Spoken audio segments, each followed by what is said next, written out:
Hello, welcome to another module in this massive open online course. So, we are looking at entropy of a source and the various properties of entropy.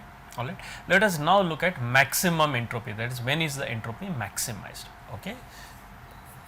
So, let us look at entropy maximization or maximum entropy, basically to understand when is entropy maximized. Okay. Now, consider a source with alphabet of size 4, S0, S1, S2, S3, that is alphabet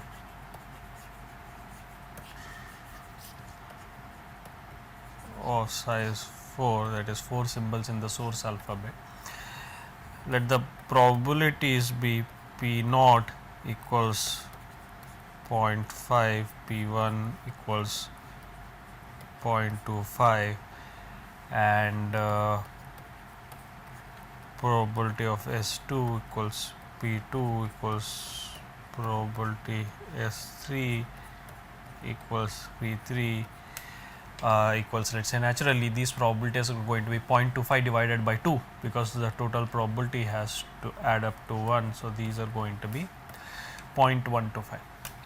Okay. And the entropy of this source, if you can see, is H of S equals 0.5 log to the base 2 1 over 0.5 plus 0.25 log to the base 2 1 over 0.25 plus 2 into 0.125, because there are two symbols of probability 0.125 each.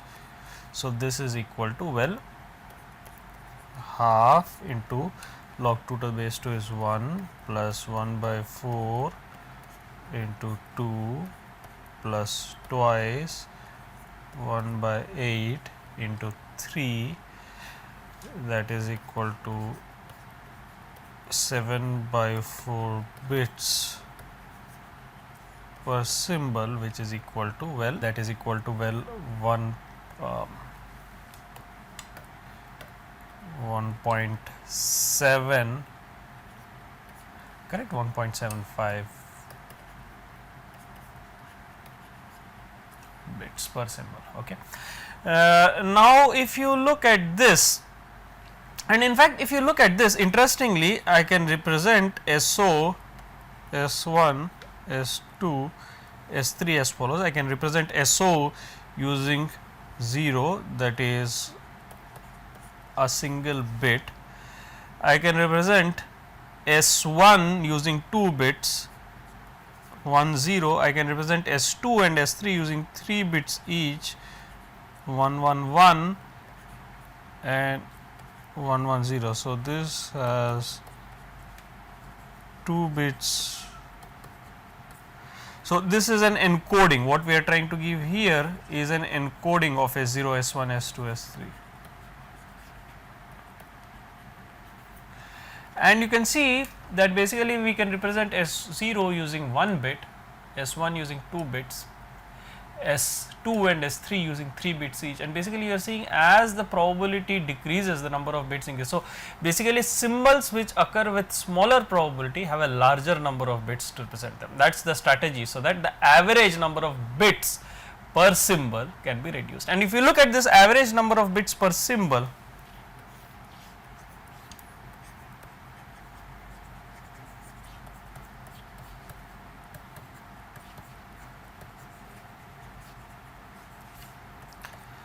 well, this is equal to average number of bits per symbol is equal to, well, 1 into 0.5 plus 2 bits occurring with probability 0.25 plus 2 into 2 symbols with 3 bits each occurring with probability 0.125, and you can see this is again 1.75, which is equal to HS. So, you can see there is a fundamental relation between, this is not by coincidence, we will justify this rigorously later. There is a fundamental relation between the number of bits per symbol required to represent a source, alright, with a source alphabet and certain probabilities, or source with a certain entropy, correct. So, there is a fundamental relation between the entropy of the source and the number of bits, the average number of bits per symbol required to represent that source, or required to encode that source. Okay. We will explore this, I am just hinting at this relation, we will rigorously explore this of course in the future modules. Okay. So, there is an important relation between, it is sufficient to note at this point that there is an important relation between entropy and number of bits, or let us rather say average number of bits per symbol.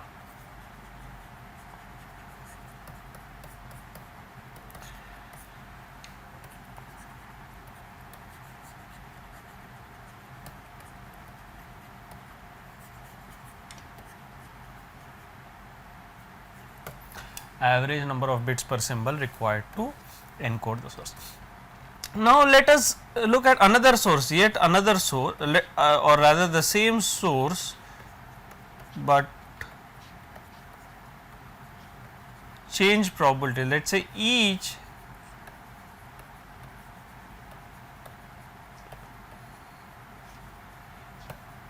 say each symbol has probability, has equal probability equal to 1 by 4.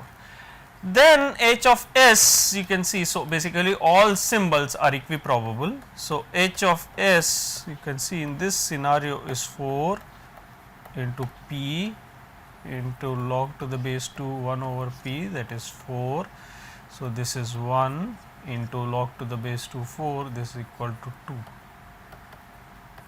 So, you can see HS equal to 2, which is greater than, so it seems this is greater than the previous entropy. So, apparently HS is larger when the symbols are equiprobable. Okay. And previously, even for the binary source, we had seen that for either probability, so for when either symbol has probability 0 and another symbol has probability 1, the entropy is 0, and the entropy is maximized when both the symbols have equal probability, that is half. Alright. So, this is a conjecture that the entropy is maximized when all the source symbols, all the symbols in the source alphabet, correct, all the alphabets in the source alphabet have equal probability. Alright. So, let us rigorously justify this conjecture. Alright. When is entropy maximized? Okay. For that, we have to start by looking at the property of concave functions. Alright. To understand this, we have to start by looking at what are known as concave functions. Okay. So, I will start with the definition of a concave function to understand when is entropy maximized.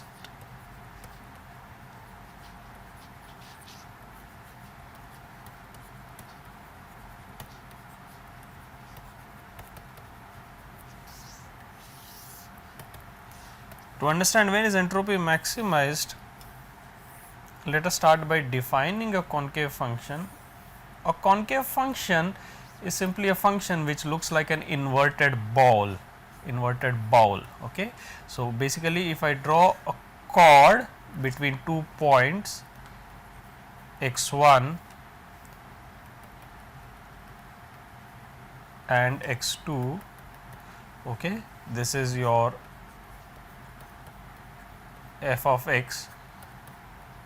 So, this is f of x1, this is f of x2. You can see the function lies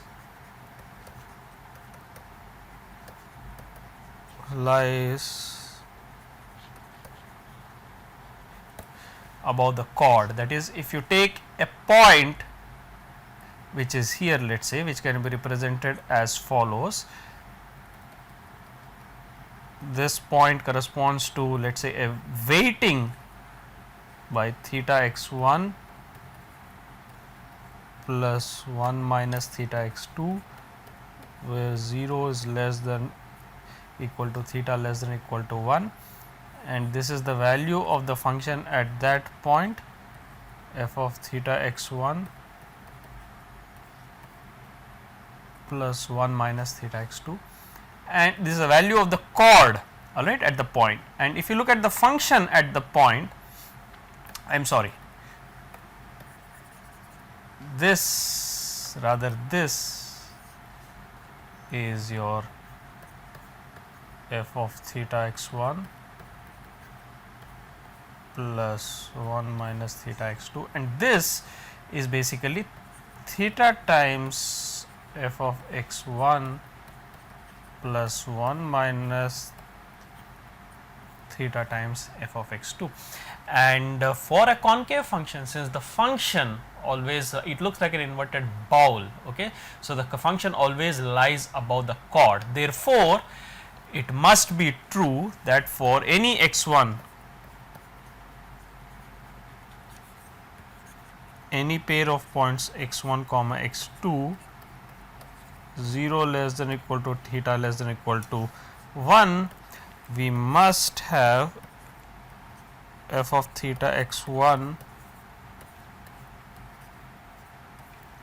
plus 1 minus theta x2 is greater than theta x times x1 f x1 plus 1 minus theta times f x2.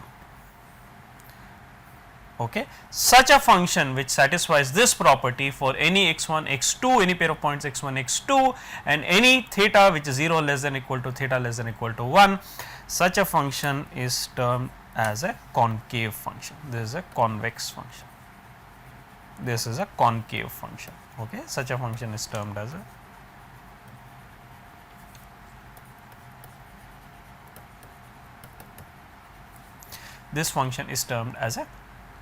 concave function. Okay.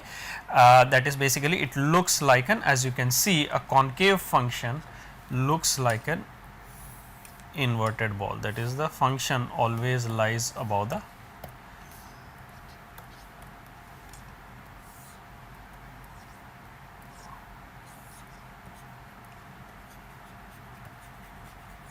this is a concave function. Okay. The function always lies above the chord.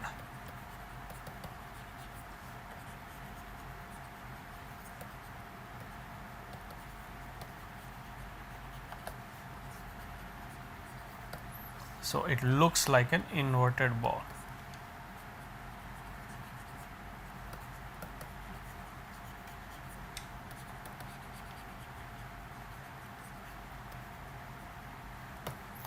On the other hand, if you have a function that actually looks like a ball, although it is not relevant to our discussion, this function is a convex function.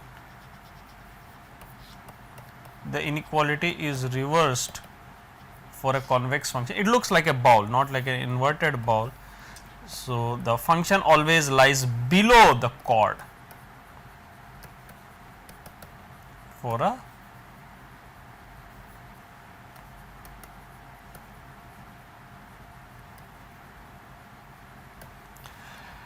and now if you can see the log function,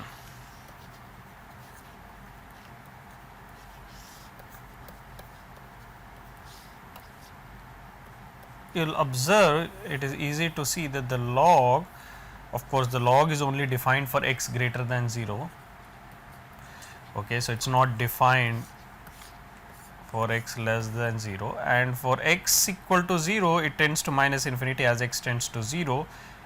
At x equal to 1 the log is 0, and then at x greater than 1 it is greater than 0 and rises slowly. Okay. And now if you can see the log function, if I draw a chord, okay, so this is your log 2 to the base x, log x to the base 2, and the function lies above the chord implies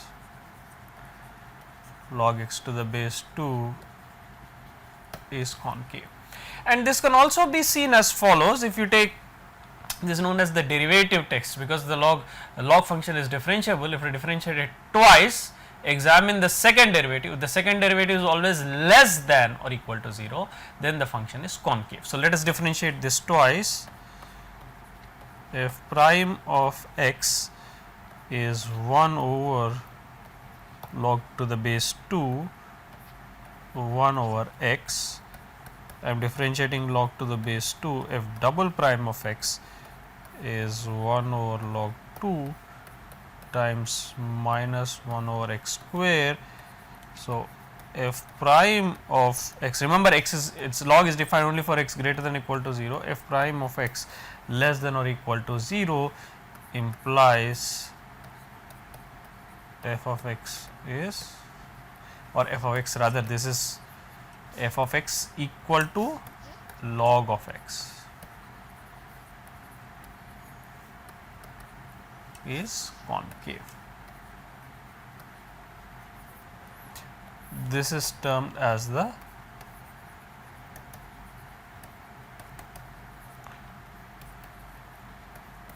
derivative test or the second derivative test. Okay. Now, what does this mean for us? Well, if you look at this, now look at this inequality, f of theta times x 1 plus 1 minus theta times x 2 is greater than theta times f x 1 plus 1 minus theta times f x 2. I can always replace it as theta equals p 1, 1 minus theta equals p 2, where p 1 plus p 2 equal to 1 implies p 1 comma p 2 are basically probabilities, isn't it? So, we will have f of p 1 x 1 and p 2 x 2 greater than or equal to p 1 f of x 1 plus p 2 f of x 2, alright, where p 1 and p 2 are probabilities. These p 1 and p 2 are, so I can always represent theta and 1 minus theta, since theta lies between 0 and 1. I can always represent theta by p 1 and 1 minus theta by p 2, because theta and 1 minus theta are both positive and they sum to 1. So, I can always think of these as probabilities, p 1 and p 2 greater than or equal to 0 summing to 1. So, I have f of p 1 x 1 plus p 2 x 2 is always greater than or equal to f of p 1 times f of x 1 plus p 2 times f of x 2 for a concave function. Okay, remember, this is for a concave function. Okay, we are considering concave functions.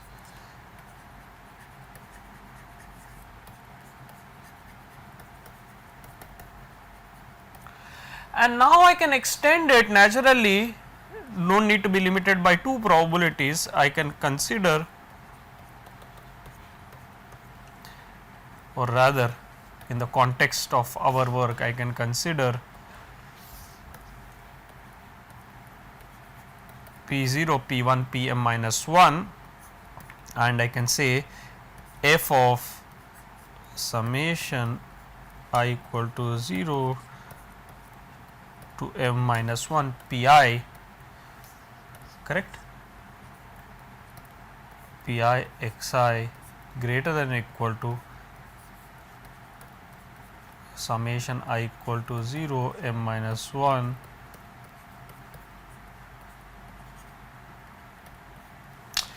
But if you look at this, okay, so this is a generalization of the definition of concavity for, generalizes definition of concavity for n points. Okay.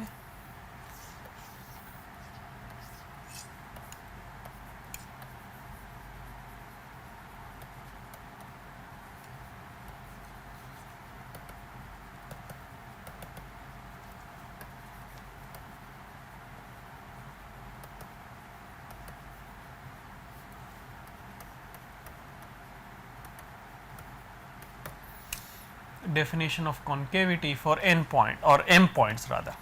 Okay.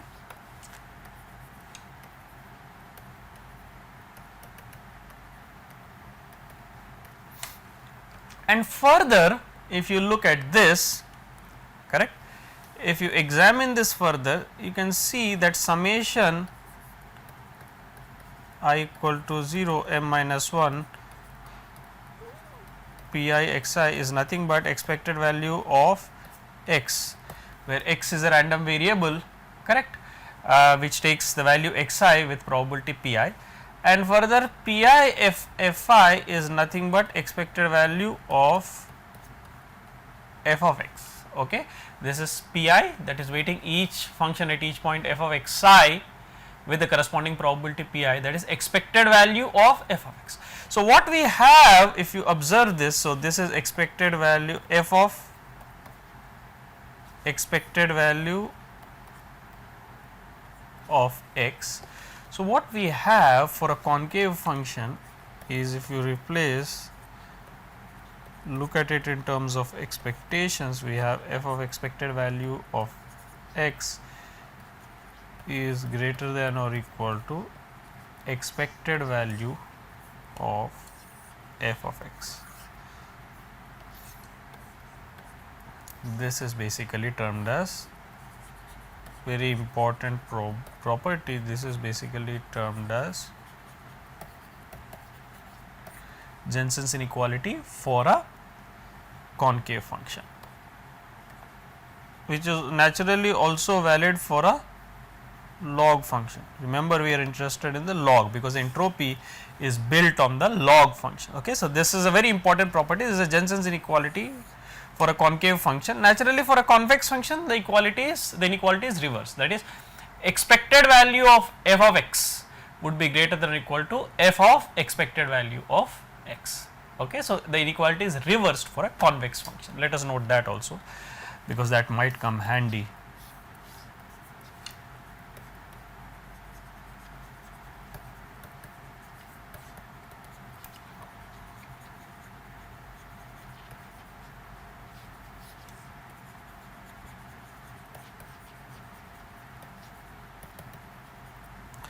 The inequality is reversed for a convex. Now, coming to our problem, if you look at entropy, correct, remember the entropy h of s is summation I equal to 0 to m minus I p I log to the base 2 1 over p I. This is concave. So, this is p I can treat 1 over p I as x I. So, summation p I f of x I is less than or equal to f of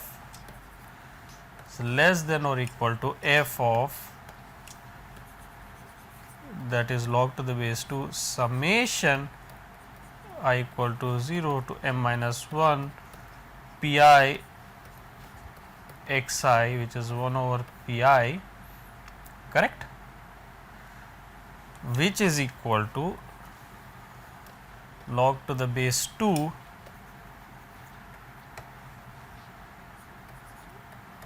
summation I equal to 0 to m minus 1 of 1, which is equal to log to the base 2 of m. So, h of s is always less than or equal to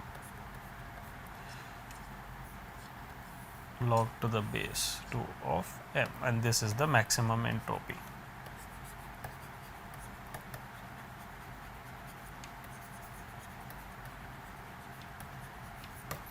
So, the maximum entropy is log to the base 10, where what is m? M is the number of symbols in the source alphabet.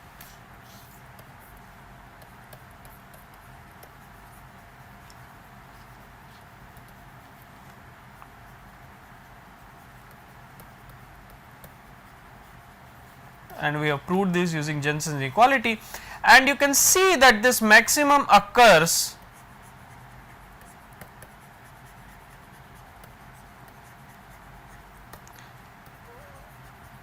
when the probability of each S of I equals 1 over m, because under that scenario the entropy would be 1 over m log 2 to the base 1 over m into m times, because each symbol has the same per symbol entropy. So, m times 1 over m log m to the base 2, which is equal to log m to the base 2. Okay. So, occurs when probability of each Si is 1 over m, that is when all symbols are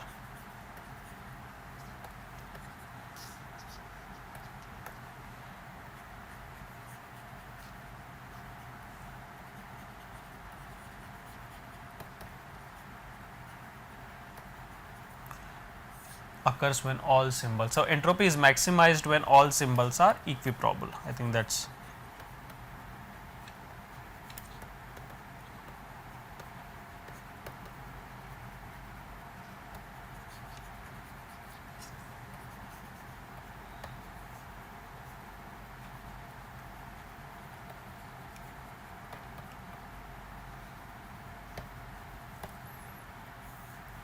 okay. This is an important property of entropy, that is the probability of each symbol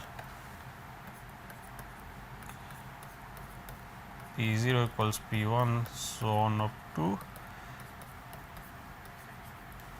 Pm minus 1 equal to 1 over m, that is all the symbols are equiprobable. Okay. So, whenever you have a source, the uncertainty of the source, right, the information we have said, the entropy is also characterizes or is also quantifies the uncertainty of the source. So, the uncertainty of the source is maximum when all the symbols are equiprobable.